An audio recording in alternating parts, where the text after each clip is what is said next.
Assalamualaikum warahmatullahi wabarakatuh. Waalaikumsalam warahmatullahi wabarakatuh. Bismillahi walhamdulillah.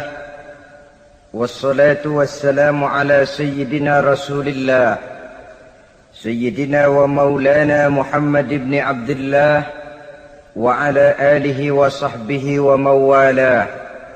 أما بعد سبحانك لا علم لنا إلا ما علمتنا إنك أنت العليم الحكيم لا حول ولا قوة إلا بالله العلي العظيم. Saudara-saudara kaum muslimin rahimakumullah, kalimat sibuk adalah kalimat yang paling sering digunakan orang dalam kehidupan ini. Lebih sering lagi kalimat sibuk dijadikan kambing hitam dalam berbagai persoalan, termasuk dalam kehidupan beragama. Kadang-kadang kita bertanya kepada seseorang, kenapa tadi malam tidak hadir di pengajian? Jawabannya, sibuk. Kenapa Jumatan tidak kelihatan di masjid? Jawabannya, sibuk.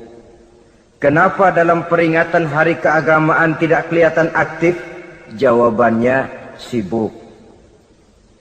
Kalau kita berbicara soal sibuk, siapa sesungguhnya orangnya dalam hidup ini yang tidak sibuk?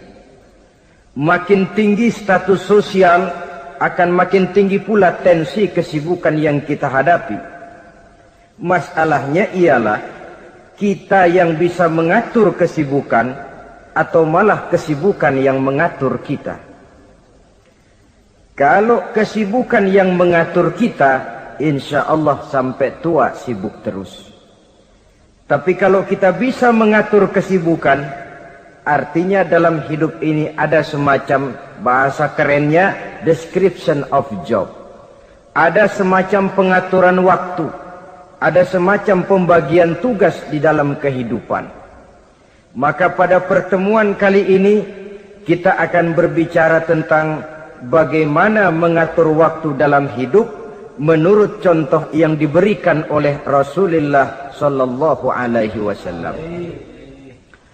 Menurut riwayat dari Siti Aisyah radhiyallahu anha, adalah baginda Rasul membagi waktu dalam hidupnya itu menjadi 3 bagian. Sepertiga untuk Allah, sepertiga untuk tugas, sepertiga lagi untuk keluarga.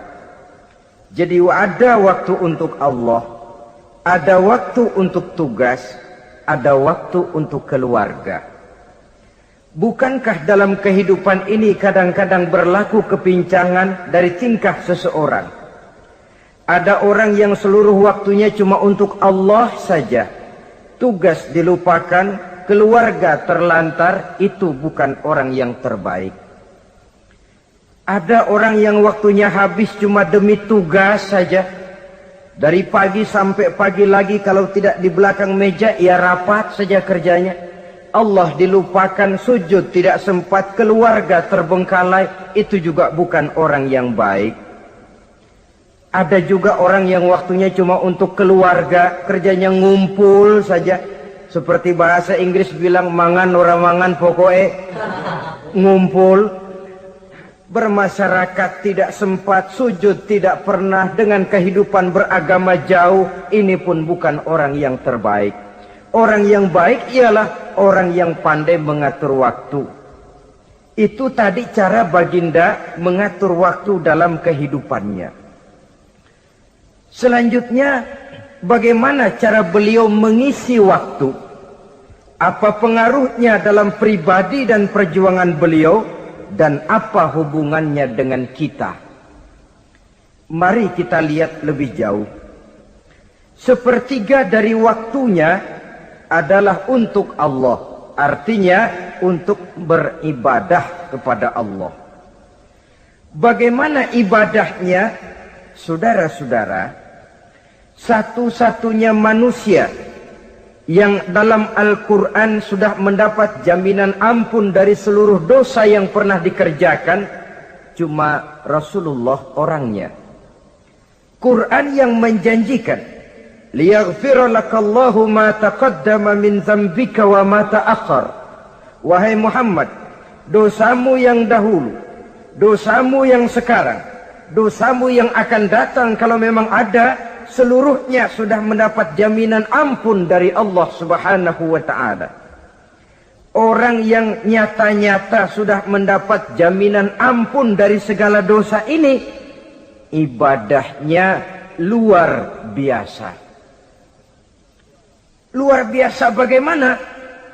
Sejarah menceritakan beliau kalau sholat malam sampai bengkak kakinya karena rajin sujud. Aisyah menceritakan, satu malam selesai sholat isya saya akan tidur. Saya lihat suami saya sedang sholat, maka saya pun tidur. Tengah malam saya terbangun dari tidur, saya lihat suami saya masih sholat juga. Saya tidur lagi.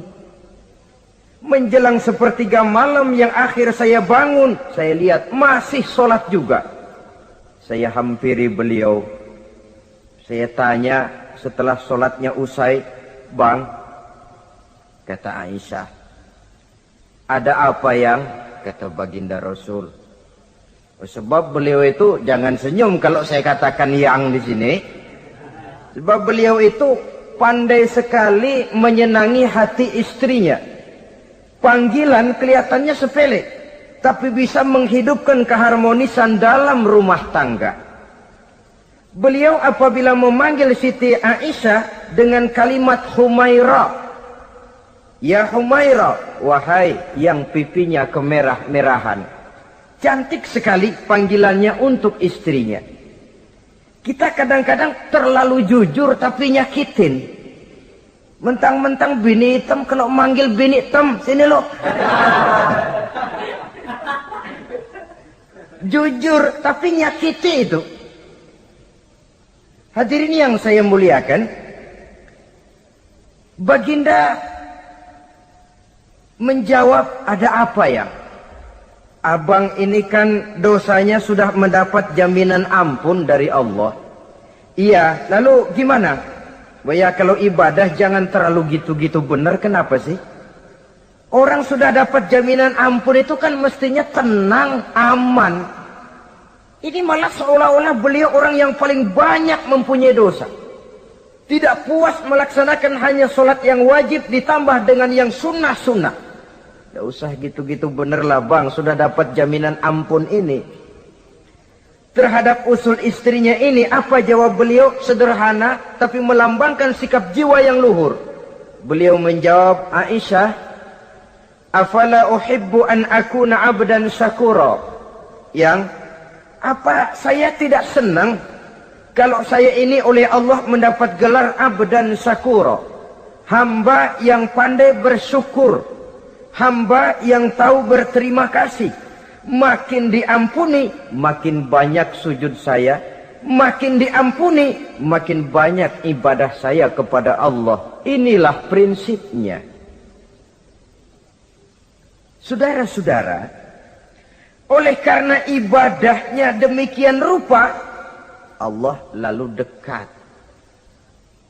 Oleh karena Allah dekat, perjuangan beliau itu, walaupun Quraisy melakukan segala macam cara dan usaha, mengeluarkan segala daya dan dana, kemampuan dan kekuasaan, tidak pernah berhasil mematahkan, walaupun berhasil menekan perjuangan baginda Rasulullah sallallahu alaihi wasallam. Coba kalau kita buka sejarah, beliau itu kan mulai berjuang sendiri, yang dihadapi masyarakat yang keras, kasar, brutal. 14 abad yang lalu, semenanjung Arabia terkenal sebagai masyarakat yang jahiliyah, di mana maksiat dan munkarat merajalela. Sembahan adalah berhala. Anak perempuan lahir dibunuh hidup-hidup. Itu zaman dulu, zaman sekarang pun tidak jauh bedanya. Malah kalau zaman dulu dikubur hidup-hidup, sekarang sebelum lahir sudah dibunuh. Yang namanya abortus itu. Kadang-kadang aneh, kita mengadakan operasi bersih, dilarang buang sampah sembarangan. Kalau sudah buang sampah saja tidak boleh sembarangan, tahu-tahu zaman sekarang ini bayi dibuang di tempat sampah. Bukan lagi kertas, bukan lagi kardus, bayi dibuang di comberan. Kan lebih sadis sebenarnya dari jahiliyah 14 abad yang lalu. Judi di zaman dulu 14 abad yang lalu merajalela, menyentuh segala lapisan masyarakat. Di zaman sekarang pun judi tidak kurang hebatnya, cuma tentu dengan bahasa yang lain. Apalagi di zaman sekarang orang pandai menghaluskan bahasa, mensamarkan istilah.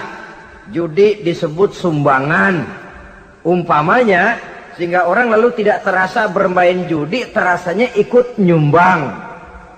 Itu sekedar istilah yang merangsang orang sebenarnya. Masyarakat yang semacam ini yang dihadapi oleh baginda Rasul. Diangkat jadi Rasul umur 40 tahun lalu mulai berjuang. Mula-mula secara sembunyi dakwahnya itu. Dari pintu ke pintu, dari rumah ke rumah, dari orang ke orang. Hasilnya 3 tahun gerilya berdakwah, dapat pengikut tidak lebih 11 orang. Sudah tidak digaji, tidak dapat beras, hidup pun miskin. 3 tahun dakwah, dapat pengikut 11 orang. Ustadz mana zaman sekarang yang masih mau ngajar? Kalau 3 tahun buka pengajian, yang ngaji cuma 11, bubar. Kiai mana yang masih mau buka pondok? Kalau 3 tahun buka pesantren, santrinya cuma 11. Pemimpin mana yang masih mau kampanye? Kalau 3 tahun kampanye dapat pemilih cuma 11, bangkrut. Tapi tidak dengan Rasul. 3 tahun berlalu, turun perintah fasda bima tu'mar. Tidak usah berdakwah secara sembunyi Muhammad, sampaikan saja Islam secara terbuka. Mulailah beliau berdakwah secara terbuka, terang-terangan. Mula-mula Quraisy dikumpulkan dekat Ka'bah. Kumpullah Abu Jahal, Abu Lahab, Abu Sufyan dan gembong-gembong Quraisy. Di sana buat pertama kali secara terbuka baginda Rasul pidato. Tuan-tuan Quraisy, apakah tuan-tuan percaya kepada saya? Percaya. Kenapa? Karena Anda Muhammad sejak kecil belum pernah bohong. Baik. Jikalau memang tuan-tuan percaya kepada saya, maka mulai hari ini saya serukan kepada tuan-tuan, ankizu anfusakum minan nar. Jaga, pelihara, lindungi dan selamatkan diri tuan dari neraka. Tinggalkan segala macam berhala, jauhi Latta, Uzza, Manat dan Hubal. Sembah Allah Tuhan yang Esa, yang lam yalid walam yulad, yang tidak beranak dan tidak diperanakan. Ini dakwah pertama yang beliau sampaikan. Selesai beliau pidato, Abu Lahab interupsi, angkat tangan. Muhammad, ada apa paman? Alihaza jama'tana, cuma untuk dengar ocehan kayak begini kami dikumpulkan di sini. Tabban laka ya Muhammad. Kalau bahasa kasarnya, mau mampus kamu Muhammad. Nabi tidak jawab, Allah yang jawab. Tabbat yada abi lahabi wa tab, ma aghna anhu maluhu wa ma kasab. Bukan Muhammad yang celaka, Abu Lahab lah yang kelak akan menemui kecelakaan. Dakwah terus berlangsung. Ketika dakwah secara terbuka sudah dimulai, hambatan dan tantangan mulai datang. Sejak dari teror mental sampai kepada teror fisik. Dan puncaknya terjadi pada saat beliau berumur 53 tahun. Di mana Quraisy mengadakan rapat di satu rumah yang disebut Darul Arqam. Kumpullah di situ dedengkot Quraisy. Siapa lagi kalau bukan Abu Jahal, Abu Lahab? Mereka rapat pleno lengkap. Setelah rapat dibuka,